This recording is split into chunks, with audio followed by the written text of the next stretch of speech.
ساڵیادی تاوانی ئەنفالە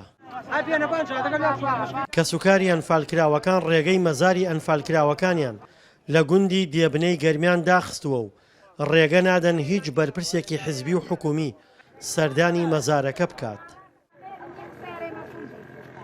تووڕەیی کە سوکاری ئەنفالکراوەکان لەوەوە سەرچاوەی گرتووە ئەو بەڵێنانەی لە ڕابردوودا پێیان دراوە جێبەجێ نەکراون.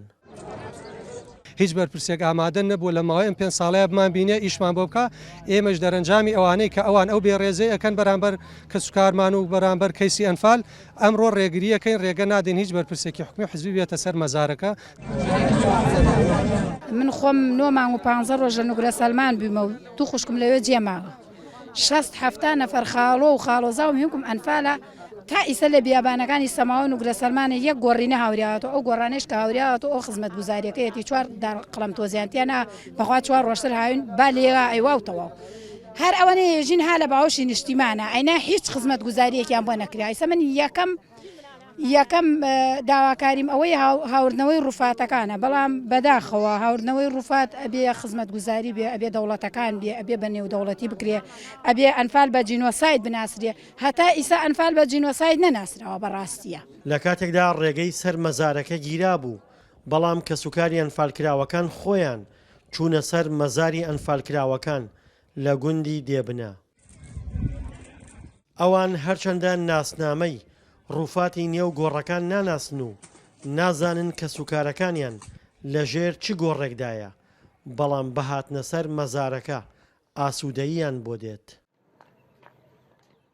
کە سوکاری ئەنفال لە بری ئەوەی تۆ بێی دەست بێریتە سەریا یعنی سەبووریەک بێت بۆی بێتە ئەیرا کەسێک بێت چوار یعنی قسەی خۆشی لەگەڵا بکە بێ ئێمەمانان دەستێک بێتە سەرمانە یعنی سەبوریەکمان بێ ئێمە دووبارە تین خەفەت بخۆین دووبارە بین ئەو ڕەنجەی کە دامان بڵێن کاکە با ئێمە هەم لە بتن ئەم ڕەنجەی خۆمان هەموو بە فیڕۆ بڕوە چۆن بڵێ من ماڵێکم دروست کردە و دووبارە بێمەوە ماڵەکەی خۆم بدەمە بەر شۆفڵ.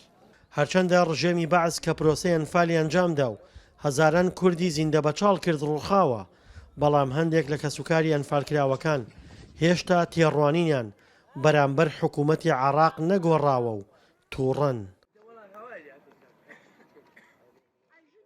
نەوتەکان دا بەغا ئەم هەموو شەید و ئەنفالەکوە ئاخر کوانی شەید و ئەنفال کوانی وەڵڵاهی وەمزانی ئەو ڕۆژەیە زەلامەکانەوان بۆ زنیێن ئای تۆ چووی داتوە بەس وەڵامە بەسم ئەوەیە خوێن شەید و ئەنفالەکانیان دابخ کەم مناڵ لە زیل برگدریا کەم کچمان سۆدانی بردی ئای نەوتەکە چۆنەی داتە بەغا ژن و پیاوی هەسێمان بگرێنەیە لێویدا. لەم ساڵانەی دواییدا کەم ساڵیادی ئەنفال بێ مشتومڕ و کێشمەکێش تێپەڕێنراوە. هۆکاری کێشمەکێش و مشتومڕەکانیش بۆ تووڕەیی کە سوکاری ئەنفالکراوەکان لە حزبە سیاسیەکان و حکوومەت دەگەڕێتەوە.